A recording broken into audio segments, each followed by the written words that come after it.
makmur, nikmat hidup ini tidak ada duanya. Jadi ketika kita ini hidup, dan hidup ini paling adalah berapa? 60 sampai 70 tahun.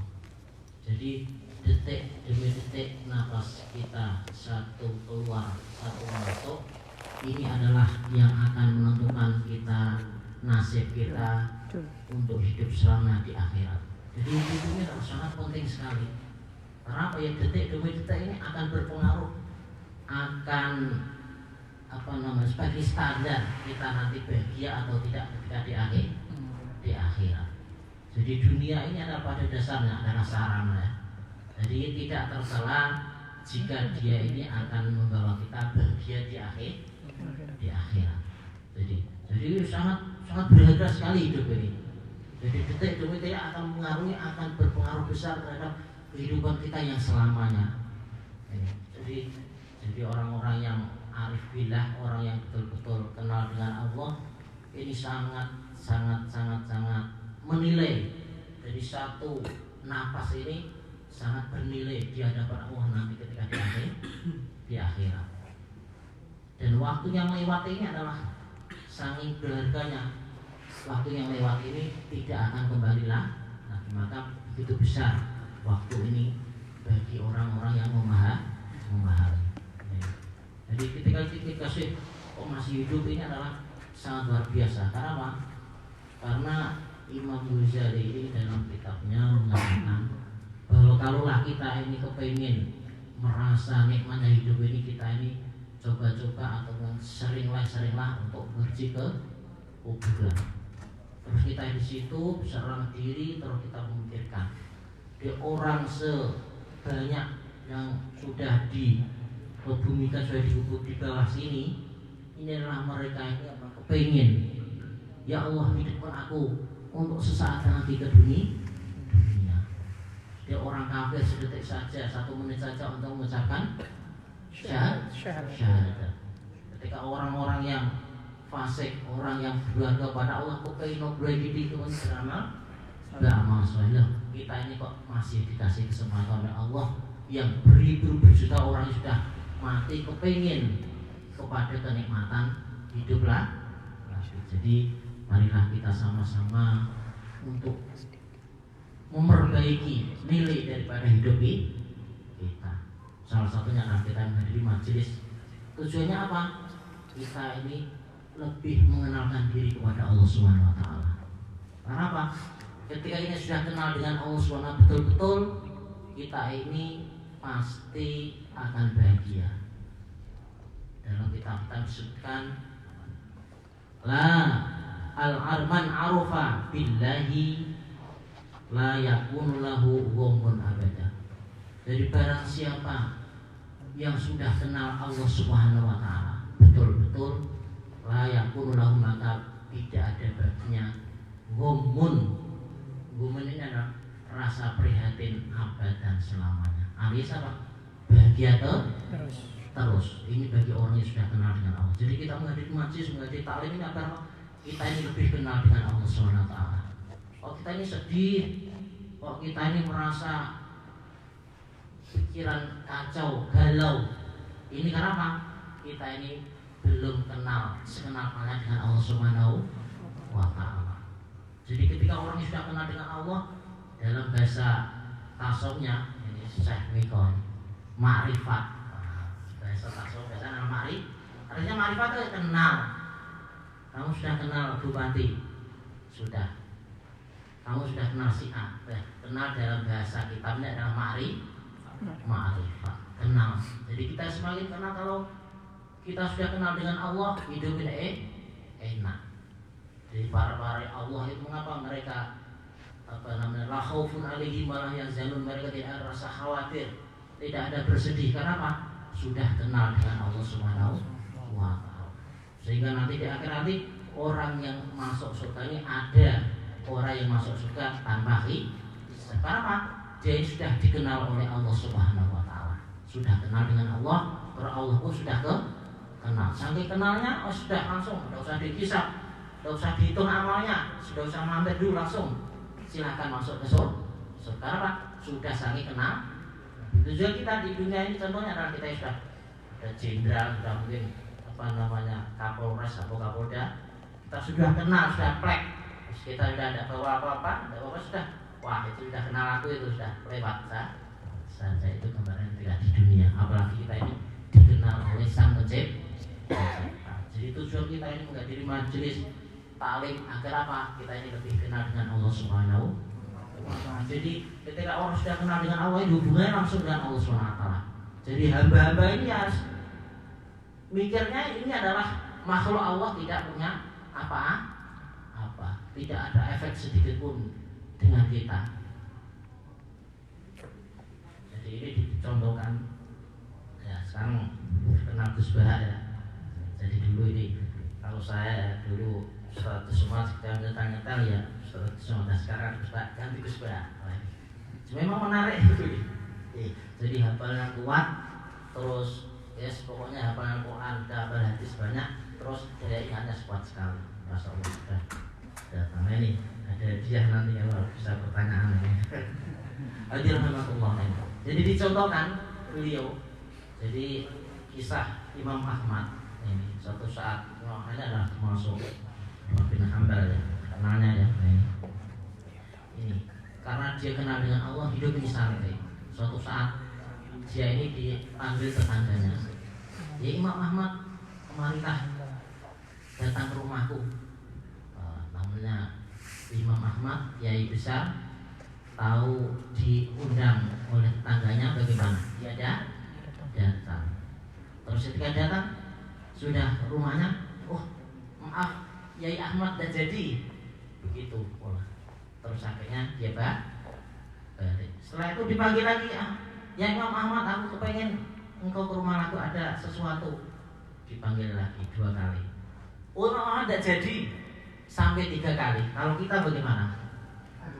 Pasti akan mantel, akan pokoknya kepengen diserampang atau diapakan ya.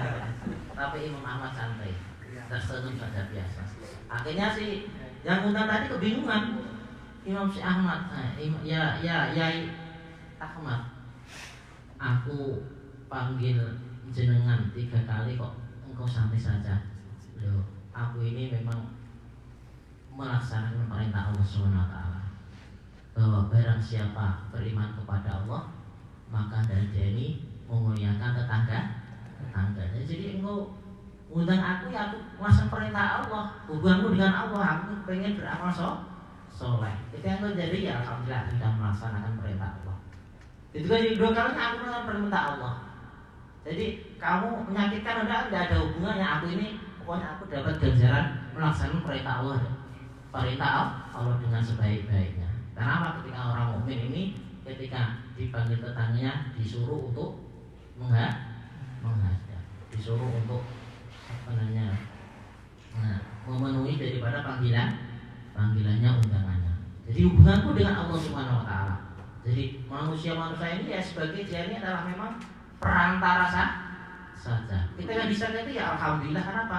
Saat dia menyakiti itu pun dikehendaki oleh Allah. Jadi hidup enak-enak. Jadi pabrik sepi ya alhamdulillah. Yang nyakitan itu ya Allah SWT disuruh untuk sabar. Jadi ketika kita hubungan dengan Allah ini enak sekali. Jika terus yang ini yang enak. Dan gue lagi ya ini Masya Allah. Ketika istri cerewet, itu kita bersyukur pada Allah SWT. Karena apa? Kita cerewet, itu berarti kita ini dikasih jalan oleh Allah untuk mendapatkan ganja, dan itu gratis, tidak pakai uang. Karena apa? Kita cerewet, ya Allah, alhamdulillah aku dikasih jalan agar aku ini sabar. Punya istri bandel, alhamdulillah. Karena apa? Tatkala dia ini seneng terus minta sesuatu, kita ini pengen menyerahkan hatinya, suruh untuk beli apa-apa ini pakai uang, kan butuh biaya kan. Kalau saat akur-akur, Mas jalan-jalan ke sana ke kota cari bakso dan sebagainya kan, itu perlu. Dari sekarang ini ya Allah ini ngasih aku jalan untuk dapat pahala tanpa mengeluarkan uang. Jadi pokoknya ada pokoknya enak saja hidup ini. Jadi la khaufun alaihim wala hum yahzanun. Jadi para wali Allah yang hidup di dunia, mereka tidak ada khawatir dan merasa gundah gulana. Jadi dicontohkan oleh Nabi Muhammad SAW. Jadi orang yang paling kenal kepada Allah adalah Nabi Muhammad. Jadi diriwayatkan oleh Anas bin Malik. Anas bin Malik adalah seorang sahabat Nabi yang masih kecil saat Nabi masih hidup. Kira-kira umur 10 tahun dikirim oleh ibunya untuk khidmah, untuk melayani Rasulullah. Apa yang dijadikan oleh Anas? Jadi Anas memberitakan bahwa ketika aku mengabdi kepada Rasulullah SAW seumur-umurku, Nabi tidak pernah mengatakan sesuatu yang aku lakukan, loh kok kamu kalau lakukan ini, itu Nabi tidak pernah. Terus ketika aku tidak melakukan sesuatu pun Nabi tidak pernah mengatakan, loh mengapa kok kamu tidak melakukan. Jadi ketika ada sesuatu ya biasa, itu adalah kehendak Allah. Ini adalah kehendak Allah SWT. Jadi Nabi tidak pernah kritik, tidak pernah komentar terhadap apa yang terjadi di sahabat Anas. Jadi kita ini akan hidup ini akan enak, serawung terhadap teman-teman ya enak. Ketika disakiti, ya alhamdulillah aku dikasih jalan Allah untuk sabar. Karena apa? Saat itu pula ini Allah ini uji aku lewat temanku. Nah, termasuk daripada ujian yang diberikan oleh Allah adalah sahabat. Sehingga ulama mengatakan al-abdu musayjarun wa muhayyarun. Jadi seorang manusia ini ada dua pilihan, ada dua status. Pertama memang ini dia dijalankan musayyarun, jadi musayyarun, dia ini dijalankan usaha, dia ini tidak bisa milih. Yang kedua muhayyarun, dia ini disuruh milih. Jadi orang ini ada dua pilihan. Suatu saat dia ini memang tidak bisa milih, suatu saat memang dia diberi kesempatan untuk milih. Istri kira-kira suruh milih atau kira-kira sudah ditetapkan? Disuruh milih dulu. Memang secara hakikat kita ini tidak bisa apa-apa ya. Tapi kita melihat daripada kita dohirnya, kita ini ya suatu saat disuruh milih, suatu saat memang dari tetap. Nah, istri itu ada disuruh milih. Kenapa? Ya ini banyak si A, si B kan disuruh milih. Misal kawan juga yang A ini di R, wah ya ini kurang udah di R. Nah, ini kan suruh milih, milih kayak ini kan, mukhayyarun disuruh milih. Nah, maka untuk yang teman ini maka kita pilih yang baik untuk teman. Nah, termasuk yang tidak bisa kita pilih adalah orang tua. Jadi orang tua ini dihadirkan kepada kita adalah untuk sarana ujian dari Allah Subhanahu wa Ta'ala. Karena apa? Suatu saat orang tua pun ini adalah sesuai dengan perintah Allah. Maksudnya adalah dia ini taat kepada Allah. Suatu saat pun ada dari kita pun dikirim oleh Allah orang tua yang tidak taat kepada Allah Subhanahu wa Ta'ala. Tapi di antara dua golongan itu kita tetap disuruh apa? Disuruh wasahibhuma bidunya ma'rufah. Kita disuruh ma'ruf untuk berbuat baik terhadap mereka. Nah, dari sini kita sama-sama belajar bagaimana kita ini berbuat baik kepada orang tua. Dalam bahasa Arabnya adalah birrul walidain. Birru adalah dari kata barro ya birrun. Nah, makna pelakunya adalah barun. Maka temen aku namanya siapa? Baron. Kita kenal kan? Duh, Baron ini bahasa apa nih? Ternyata bahasa Arab juga. Baron adalah orang yang baik. Keren sekali Baron ya. Ada kan bahasa Arab ya? Baik. Baron ada. Jadi itu. Yang pertama aku jaga loh. Namanya siapa? Baron. Tuh. Namanya kok kayak Islami gitu kan, baron. Ternyata baron kan dari kata birrul walidain. Ternyata barongan. Ternyata baron juga adalah bahasa Arab yang artinya adalah orang yang berbuat baik. Ini adalah pentingnya ilmu kita tahu tentang arti daripada nama. Karena nama adalah doa. Masya Allah ini. Jadi dalam Al-Quran disebutkan bahwa ada beberapa ayat yang menyatakan bahwa berbuat baik kepada Allah SWT, berbuat baik kepada orang tua ini adalah disandingkan, diurutkan dengan perintah ibadah kepada Allah SWT. Jadi wa qada rabbuka alla ta'budu illa iyyahu wa bil walidaini ihsana. Dan wa qada dan telah menetapkan rabbuka dan Tuhan kamu, maksudnya Allah SWT telah menetapkan supaya kamu ini jangan menyembah kecuali hanya kepada Dia semata. Hanya kepada Allah kita disuruh untuk menyembah.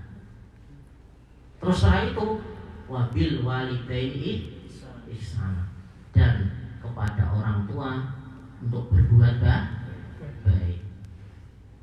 Ya.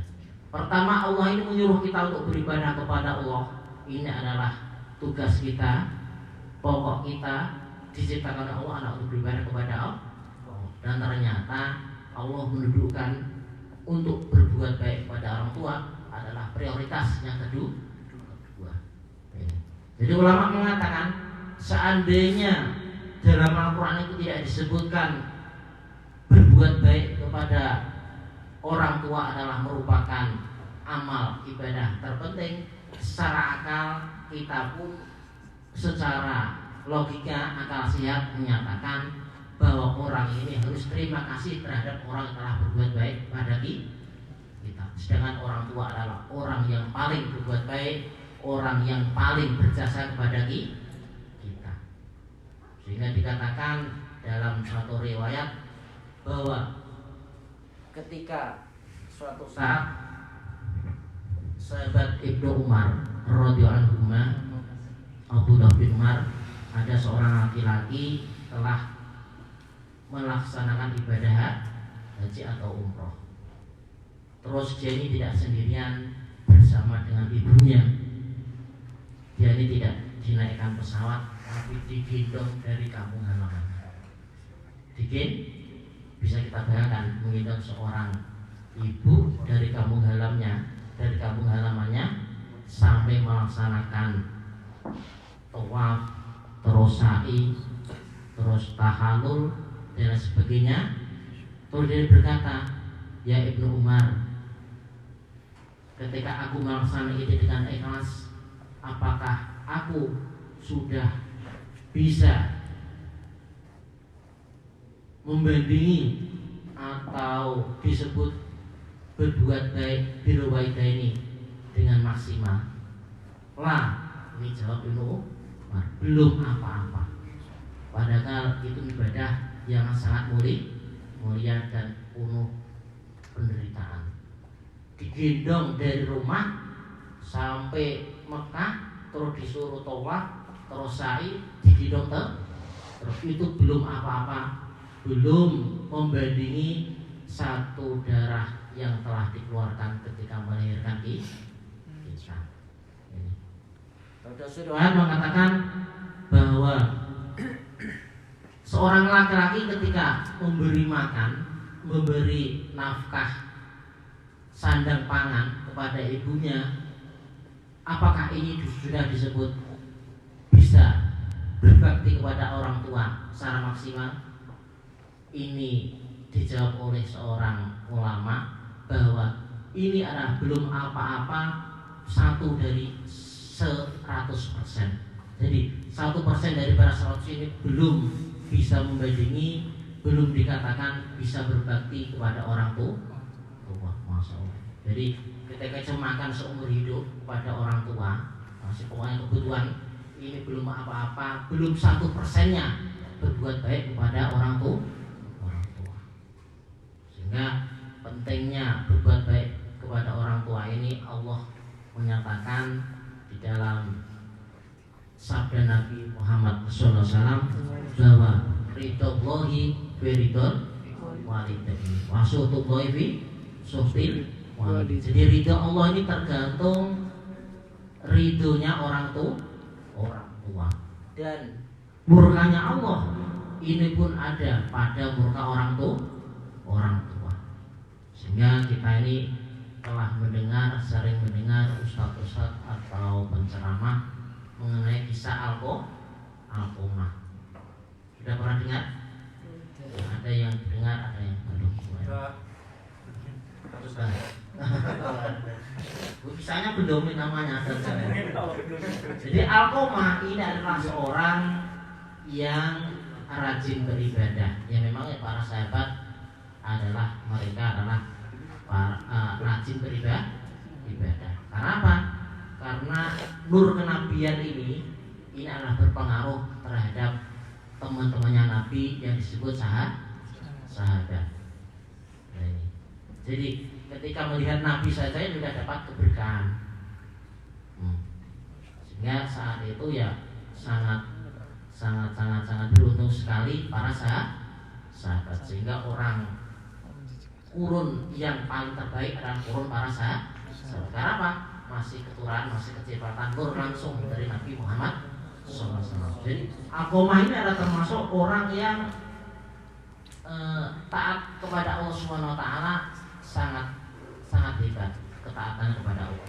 Terus dia pun rajin sedekah. Tapi suatu saat ketika dia ini sakit sekarat maut, sudah dalam besar naz'un maksudnya apa? Dia sudah mendekati kematian.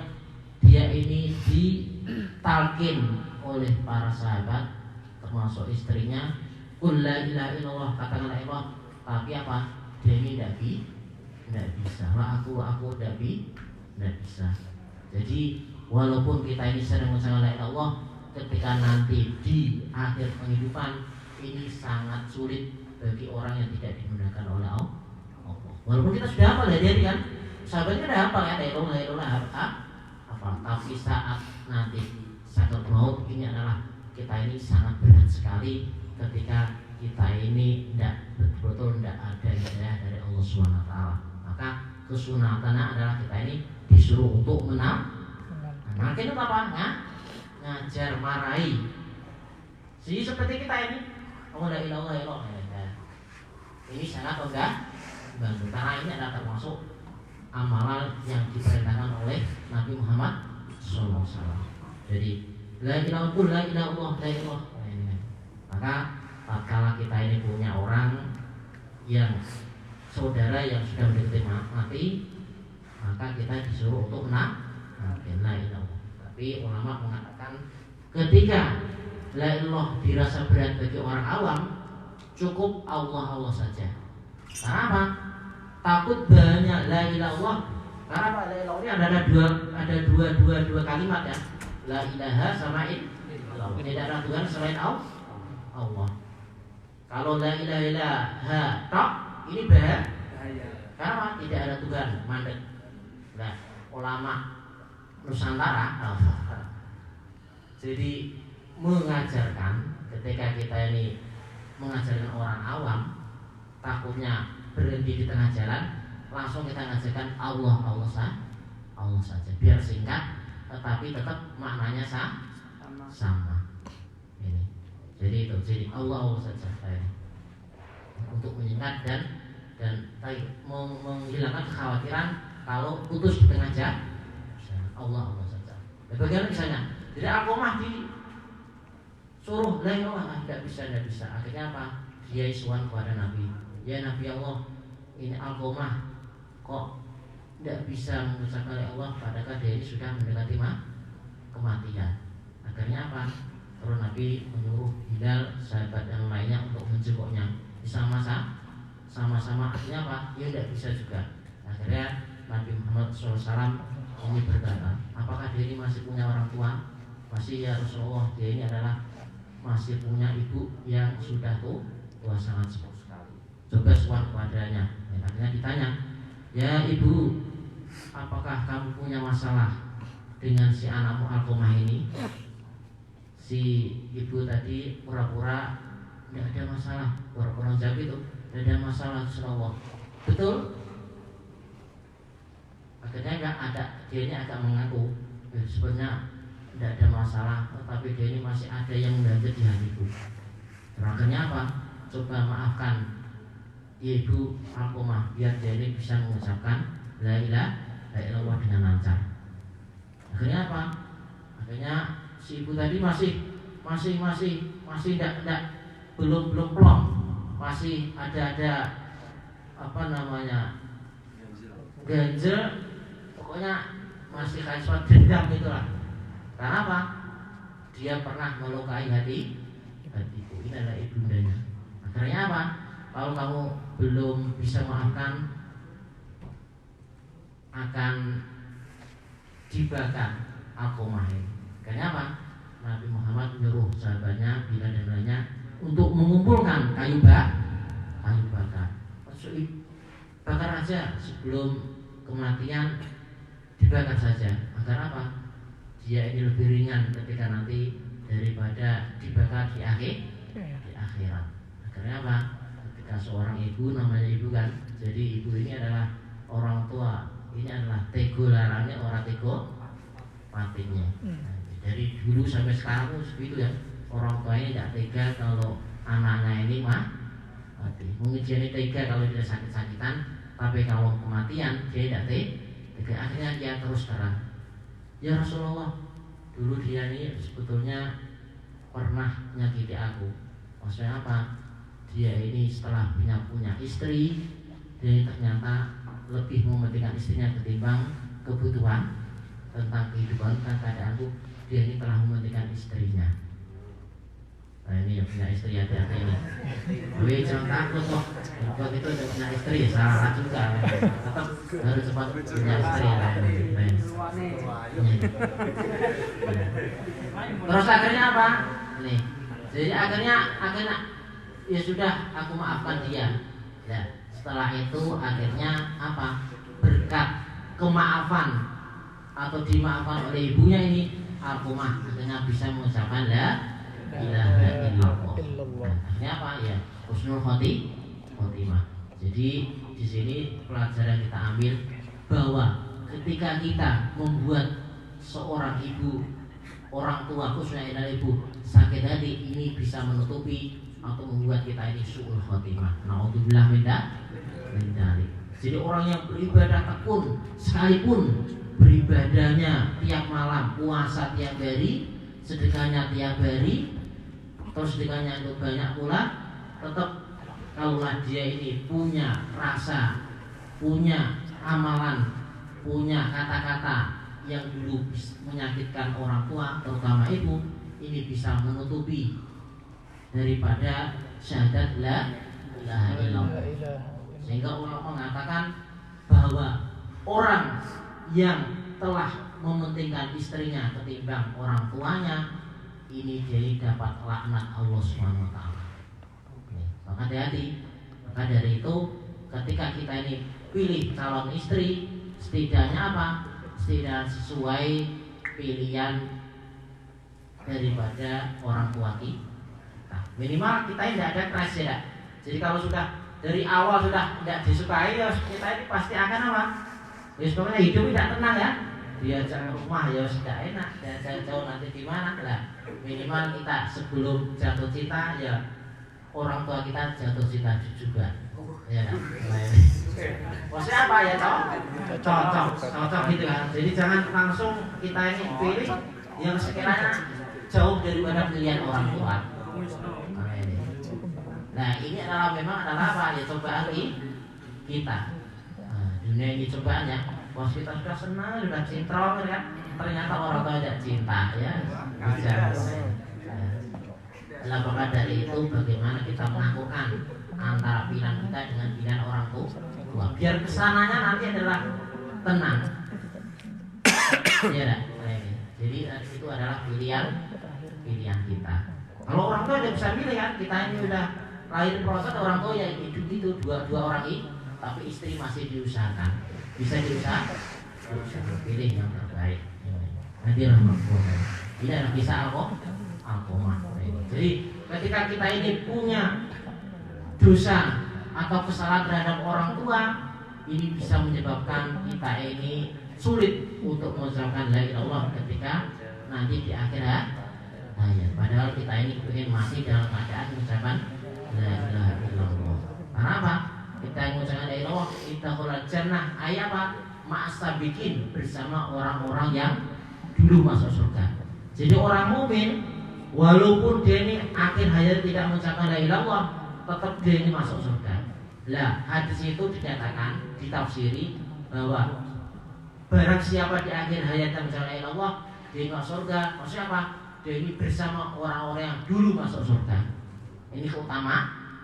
Tapi kalau orang mukmin tetap dia iman, walaupun dia ini di akhir hayatnya tidak mengucapkan la ilaha illallah, tapi hatinya masih punya iman, tetap dia ini masuk surga. Bisa dipahami ya? Jadi orang mukmin tidak bisa mengucapkan la ilaha illallah, tidak masuk surga. Tidak. Nah, hadis itu menyatakan orang yang akhir hayatnya bisa mengucapkan la ilaha illallah, ini masuk surga bersama, diartikan bersama orang-orang yang dulu masuk surga. Jadi masuk surga lebih duluan, punya keistimewaan, sehingga tidak berlawan dengan barang siapa yang la ilaha illallah dakhala jannah wa in zana wa in sarqa, tidak bertentangan. Ini. Jadi orang yang dia beriman tetap masuk surga walaupun dia berzina, walaupun dia pernah mencuri, tapi ya mungkin ya akhir. Kenapa hadir Allah ini? Jadi dalam hal ini, jadi manusia ini disebutkan dalam kitab Jalil Tauhid, manusia ini dibagi ini, pembagian manusia nanti di akhirat. Jadi manusia ini dibagi dua kelompok besar. Pertama orang mukmin, pertama orang kafir. Golongan orang kafir ini jelas masuk neraka selama-lamanya. Orang mukmin ini dibagi dua. Dia ini taat terus melakukan maksiat. Orang yang taat kepada Allah jelas dia ini masuk surga. Lah orang yang maksiat, yang berbuat durhaka, berbuat kesalahan, dosa kepada Allah Subhanahu wa taala, ini pun dibagi dua. Orang yang maksiat, berbuat dosa tapi tobat, ini jelas masuk surga.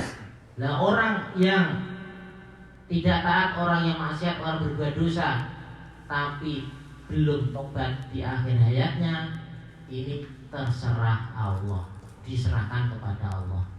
Kenapa?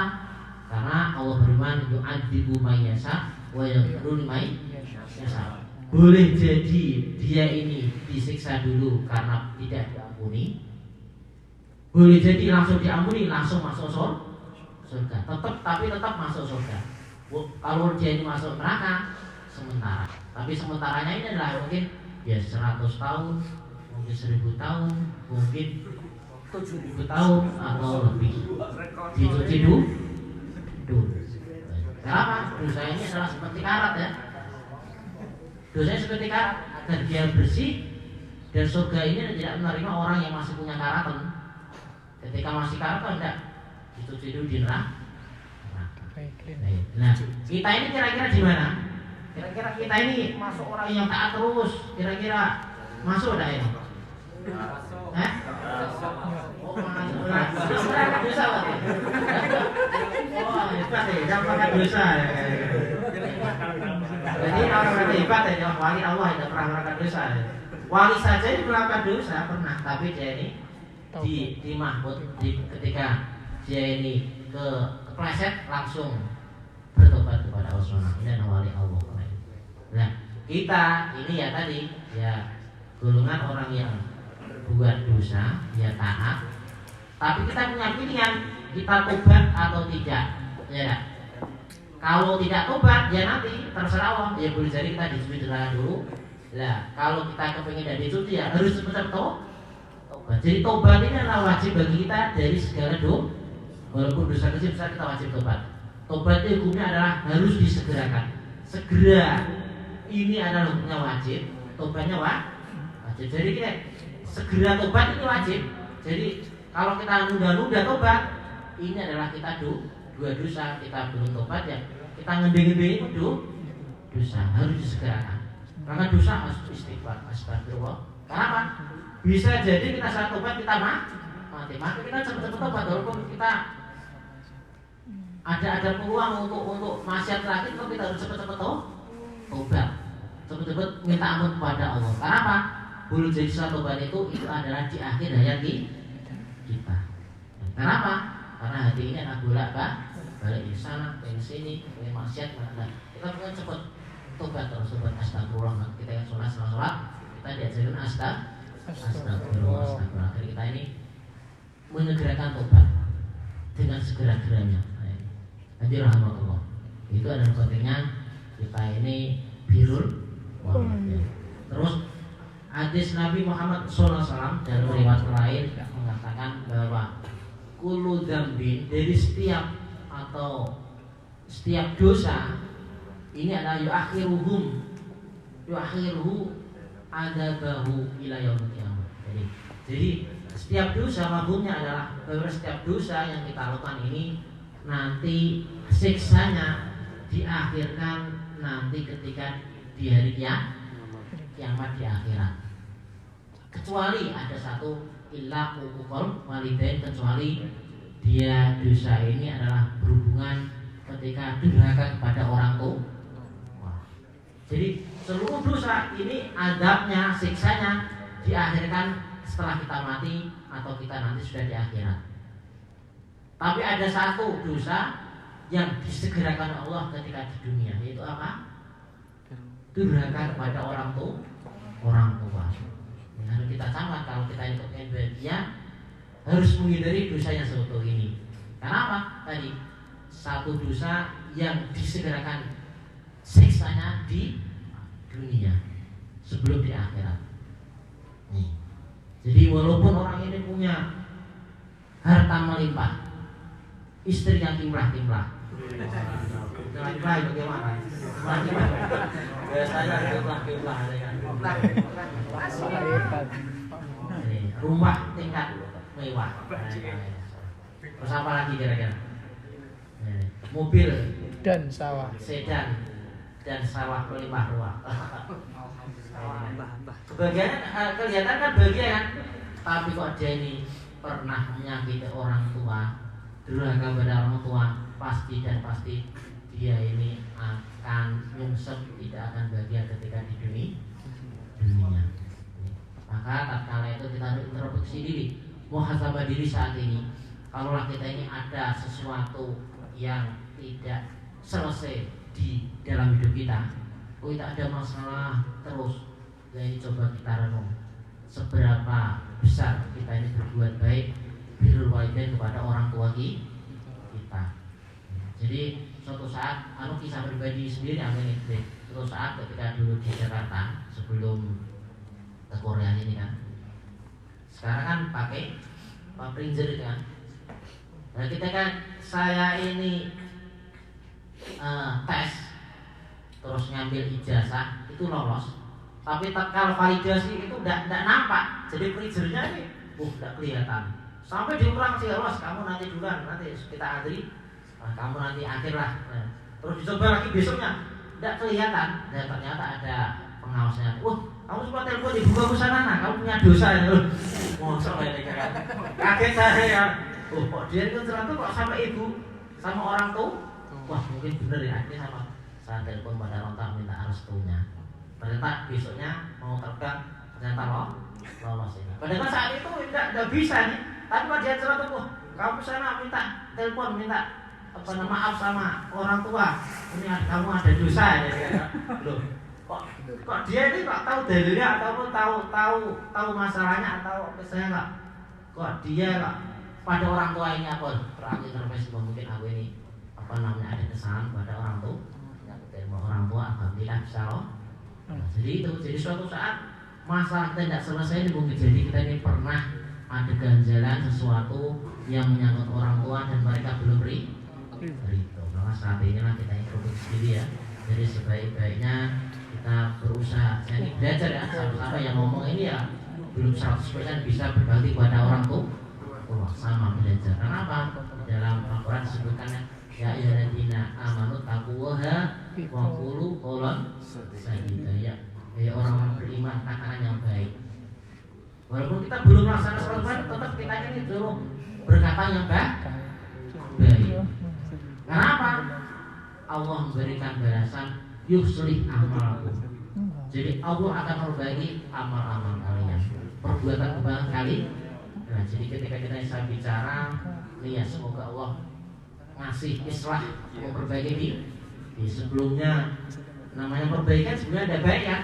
Jadi Allah dengan kita mengucapkan baik, kita ini taklim atau apa kan, walaupun kita ini belum bisa 100% berbuat baik, ya kita semoga yuslih amalakum, semoga Allah memperbaiki amal-amal kalian. Kenapa? Ya di depan ini ya termasuk ya apa namanya berat juga. Kenapa? Dalam Al-Quran disebutkan kan, kabur maktan indallahi an taqulu ma taqul.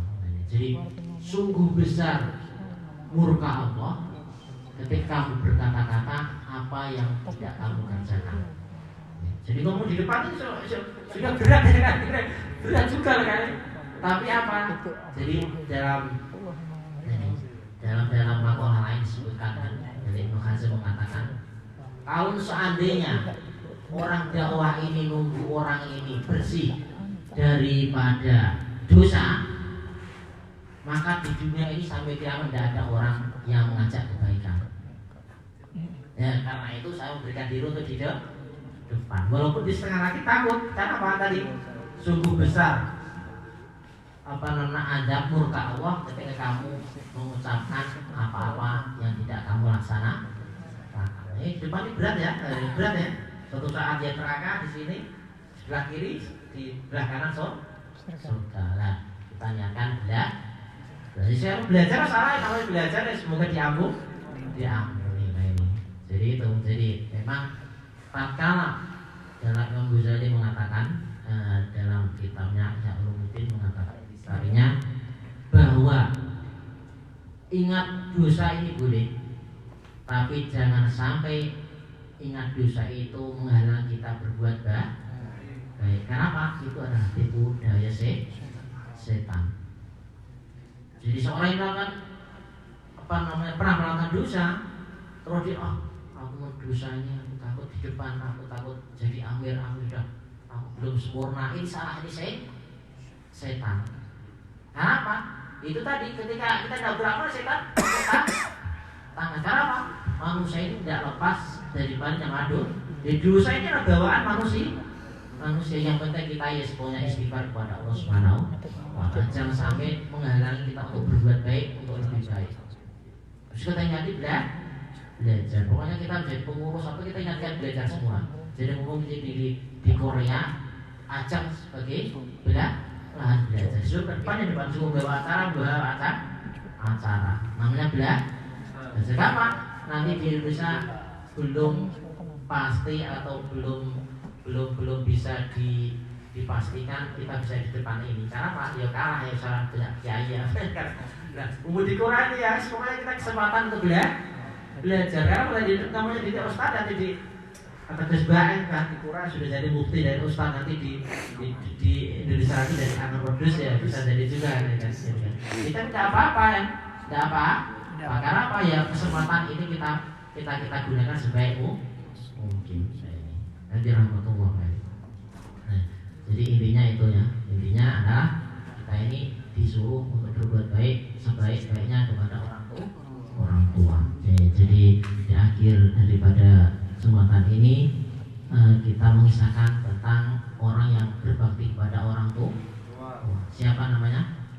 Uwais Al-Qarni. Nah, Uwais Al-Qarni, masalah kisahnya dan Uwais Al-Qarni. Jadi Uwais Al-Qarni adalah seorang yang hidup masa Nabi Muhammad SAW. Jadi ketika itu Nabi masih hidup, ada seorang Uwais Al-Qarni namanya Uwais Al-Qarni. Jadi hidup di Yaman ya.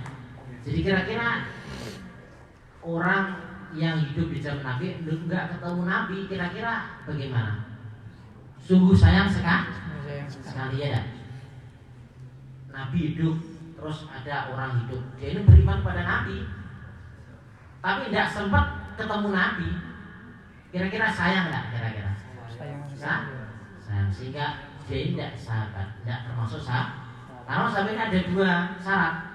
Dia beriman terus langsung ketemu Nabi. Ya mungkin papasan atau sebentar melihat wajahnya disebut sahabat. Tapi ini hidup zaman Nabi satu masa, tapi tidak pernah dia beriman pada Nabi, tapi tidak ketemu. Jadi tidak dinamakan sahabat, tidak termasuk sahabat. Ini adalah tabiin di bawahnya sahabat. Ya dia pernah sowan kepada Nabi, tapi ternyata delalah tidak ketemu. Ya sayang sekali ya. Tapi apa? Tapi Nabi Muhammad ini dapat kabar dari Allah SWT, dia ini adalah tersebar namanya di penduduk langit.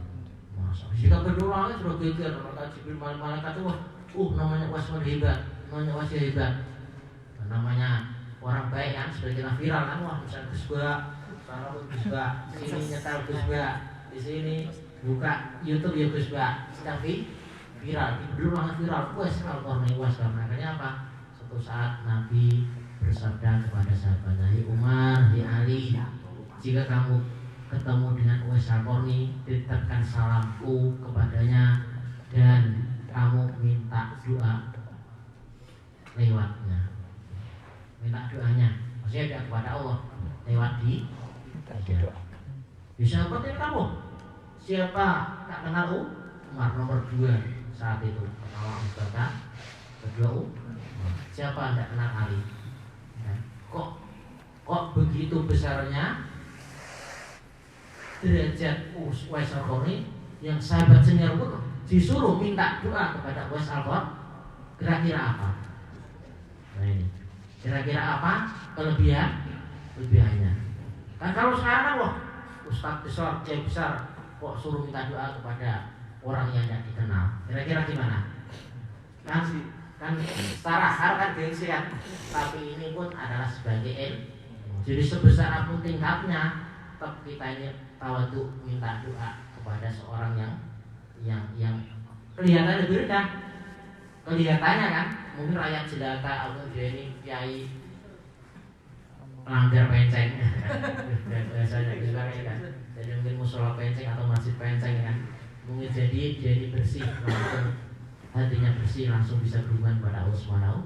Kita ini tawadhu, walaupun sebesar apa tingkatnya, levelnya, kemudian ini sudah disebut kiai besar, tapi tetap kita ini disuruh untuk minta doa kepada orang lain. Kita tawasulan. Kenapa? Menjadi dia ini adalah derajat tinggi di sisi Allah ketimbang kita. Akhirnya apa? Zaman Abu Bakar ini lewat, belum ketemu Sayyidina Umar. Terakhir zaman Umar menjadi khalifah. Jadi setiap rombongan dari Yaman ketika haji diteliti siapa yang namanya Uwais. Dan ternyata Uwais Al-Qarni adalah punya satu tanda di badannya, ada bekas sakit kulit, kira-kira 1 dirham itu kan. Akhirnya apa? Suatu saat dia ini ditemukan oleh Umar bin Khattab. Kamu Uwais ya? Iya. Ya namanya Uwais Al-Qarni tahu kalau khalifah Umar. Akhirnya apa? Uwais Al-Qarni engkau dititipi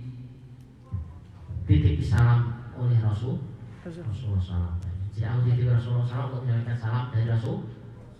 Dia mengucap salam, alaika wa alaihi salam. Terus akhirnya apa? Ya Uwais Al-Qarni, kamu kok tidak cinta kepada Rasulullah? Tidak sempat sopan.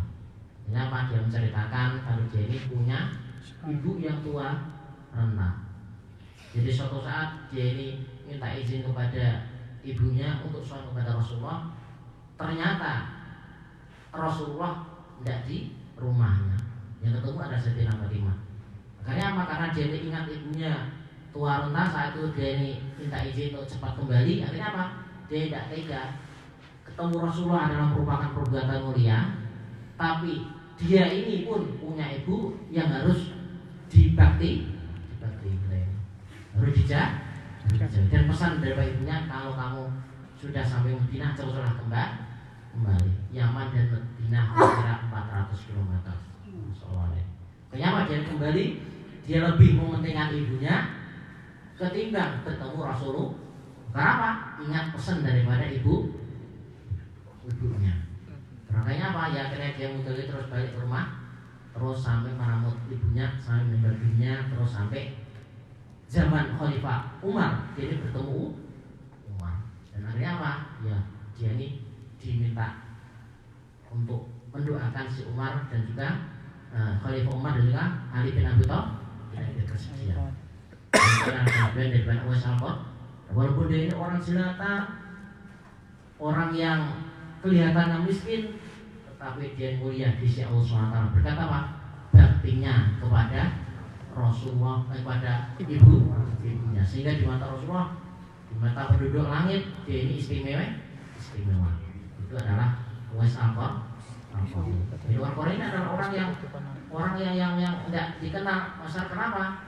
Dia ini hanya punya 2 helai pakaian.